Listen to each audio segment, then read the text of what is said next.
Sorry friends, due to disturbance video पूरा नहीं हो पाया। सो ये दूसरा पार्ट है उसी का, इंश्योरेंस कंपनी के आंसर का। सॉल्वेंसी मार्जिन का आंसर है जो वो ख़त्म हो गया। मीन्स हम लोग ने उसका पढ़ लिया, जैसे कि मीन क्या होता है solvency margin, excess of assets over liabilities कैसे मेंटेन करना है। तो 50% of minimum paid up capital और जो रेगुलेशन स्पेसिफाइड करेगा वो। फिर अथॉरिटी जो मार्जिन मेंटेन करने बोलती है उसे बोलते हैं CLS, that is control level of solvency.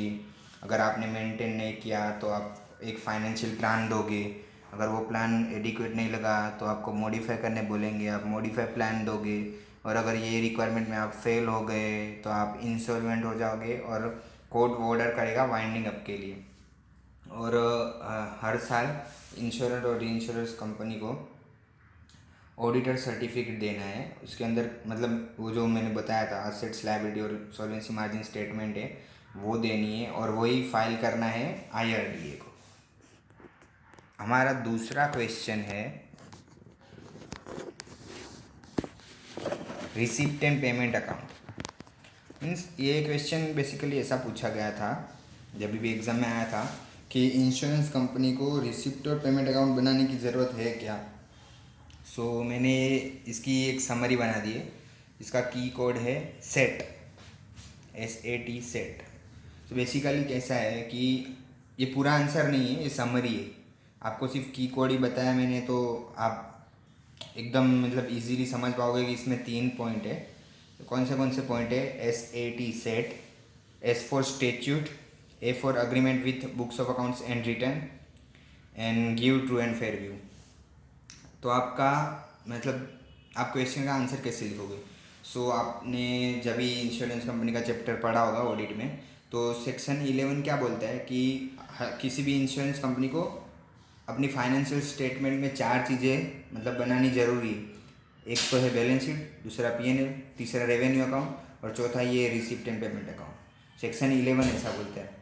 So since receipt and payment account is a part of financial statement, यानी कि फाइनेंस स्टेटमेंट का वो हिस्सा है, तो इंश्योरेंस कंपनी को रिसिप्ट एंड पेमेंट अकाउंट बनाना ही पड़ेगा। अब रिसिप्ट एंड पेमेंट अकाउंट में क्या आएगा, तो उसके लिए ये की कोड है SAT set. When you prepare means when insurance company prepare receipt and payment account, तो वो उसे ये 3 चीज़ें ध्यान रखनी है। The receipt and payment account has been prepared in accordance with relevant statute, that is अपना जो इंश्योरेंस एक्ट है उसके अकॉर्डिंगली। दूसरा, receipt and payment account is in agreement with books of accounts and return, agreement with books of accounts and return. और तीसरा point है receipt and payment account gives true and fair view of receipt and payment for the financial year under audit. 3 चीज़ें याद रखनी है। Statue के accordingly होना चाहिए रिसिप्ट एंड पेमेंट अकाउंट। दूसरा, agreement with the books of account और return, books of account और रिटर्न के अनुसार होना चाहिए, उससे अग्री करना चाहिए। और थर्ड पॉइंट है ट्रू एंड फेयर व्यू देना चाहिए। किसका? तो रिसिप्ट एंड पेमेंट जो भी साल भर में हुई, जो अपना ईयर ऑडिट में है उसका। सो याद रखना की कोड है रिसिप्ट एंड पेमेंट अकाउंट के लिए सेट। तो वीडियो ख़त्म नहीं हुआ, अब मैं एक स्टोरी बताता हूँ जिससे अब मतलब ऐसा नहीं है कि ये पार्ट है एग्ज़ाम का। जस्ट मैंने पढ़ाई करते करते कभी कभी मैं ऐसा बता देता हूँ स्टूडेंट्स को ताकि वो समझ पाए। मीन्स एक्चुअली ग्रहण करने जैसी चीज़ है। जीवन में आप जब भी ऐसी बातें सुनते हो आपको लगता रहेगा कि मीन्स नहीं, आप बहुत पढ़ाई कर रहे हो, आप ऊब गए हो, बोर हो रहे हो। तो कभी कभी ऐसे स्टोरीज़ या तो फिर थोड़ा टाइम मिले तो मैं कुछ भी सुन लो ऐसा। सो मैं अभी एक स्टोरी बताना चाहता हूँ। भी एक आश्रम था जानकीपुरा नाम का। ये गंगा नदी के किनारे स्थिर था और वहाँ पे बड़े गुरु थे, नाम था अविरत। और उनके पास बहुत सारे बच्चे मतलब विद्या प्राप्त करने के लिए आते थे। ये बहुत पुराने ज़माने की बात है, पहले आश्रम हुआ करते थे, अभी तो नहीं, अभी तो हॉस्टल ही है, आश्रम वाश्रम नहीं है। सो दूर कहीं दूर गांव से बच्चे लोग आते थे अविरत गुरु के पास विद्या प्राप्त करने के लिए। और ये जो आश्रम था जानकीपुरा में, वो आश्रम बहुत ही मतलब क्या प्रख्यात था। बच्चे वहाँ से अच्छे संस्कार वंस्कार लेके आते थे वैसा। और उसके नियम और अनुशासन भी बहुत कड़क थे।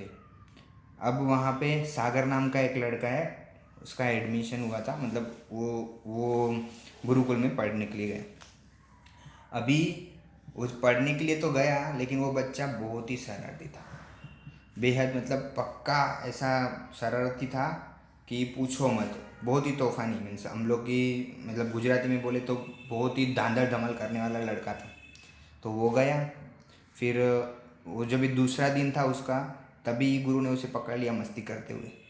तो गुरु ने उसे बुलाया, मतलब अविरत गुरु ने उसे बुलाया और कहा कि हमें अपने अच्छे कर्मों की और बुरे कर्मों की जो मतलब अच्छे कर्म या बुरे कर्म है हमारे, उस पर नियंत्रण रखना चाहिए कि नहीं, मुझे उत्तर दो।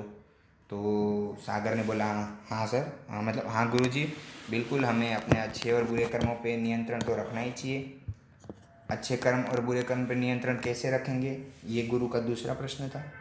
सो उसने बोला अच्छे कर्म और करते रहो, बुरे कर्म मत करो, यानी कि नियंत्रण बुरे कर्मों पे रखो और अच्छे कर्म करो ही मत।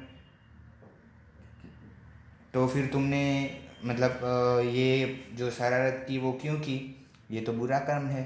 तो बोला नहीं बुरा नहीं है, ये तो मैं ऐसे ही मस्ती कर रहा था। तो गुरु ने उसे समझाया और बोला कि ठीक है, तुमने अभी जो किया सो किया, लेकिन इसकी वजह से तुम्हें अब मैंने जो दी है वो सज़ा भुगतनी पड़ेगी, यानी कि उचित आपको मैं एक सज़ा देता हूँ, दंड देता हूँ, जो संस्कृत में बोलते हैं, हिंदी में बोलते। तो उसने ऐसा बोला कि मैं आपको एक नियम देता हूँ, आप वो नियम का रोज़ पालन करोगे। सो सागर ने बोला ठीक है। तो अविरत गुरु ने सागर को एक नियम दिया कि अपने कर्मों पे नियंत्रण रखने के लिए वो उसे एक पेड़ के उधर लेके गए जंगल में और कहा कि आज से तुम्हें गुरुकुल से रोज़ यहाँ पैदल चल के आना है और प्रतिदिन 50 गिलास, कितने 50 गिलास ये पेड़ को पानी देना है। तो उसने कहा ठीक है, बस इतनी सी बात, 50 गिलास तो मैं दो दो बार में दे दूंगा। तो गुरु ने कहा नहीं, तुमने बराबर सुना नहीं, मैंने कहा 50 गिलास पानी देना है, मैंने ऐसा नहीं कहा कि 50 गिलास से भरा एक बड़ा पात्र है उसमें पानी डालना है और वो पात्र से पेड़ को मतलब पानी पिलाना है। मैंने बोला 50 गिलास पानी देना है, मतलब आपको 50 बार यहाँ से वहाँ चल के आना पड़ेगा, गुरुकुल आओ, पानी भरो और 50 गिलास पानी पेड़ को चढ़ाओ। तो उसने बोला ठीक है सर गुरुजी, मैं कर दूंगा ये। सो नेक्स्ट डे से वो चालू हो गया, सुबह जाता था पानी भरता था, सुबह जाता था पानी भरता था, ऐसा ऐसा करता था। फिर दोपहर तक रुकता था, तो उसके दोपहर तक में 25 गिलास होते थे। फिर थोड़ा आराम कर लेता था, खाना पीना खाता था और उसकी स्टडी डिस्टर्ब नहीं होनी चाहिए। तो दूसरे जो कार्य थे, मतलब कि हमें नियमित प्रार्थना करनी है तो वो प्रार्थना करता था, नियमित अभ्यास चालू रखना है तो वो अभ्यास भी चालू रखता था। फिर शाम का टाइम होता था जब ये सब स्टूडेंट जो है वो खेल कूद करते थे, तो उस दौरान उसको पानी भरने जाना पड़ता, फिर से वो पानी भरता था, फिर से ग्लास पिलाने जाता था। वैसा 10-12 दिन तक उसने किया। फिर एक दिन हुआ, वो जा रहा था पानी भर के उधर गया सुबह, तो वो पेड़ के नीचे एक गुरुजी सो रहे थे।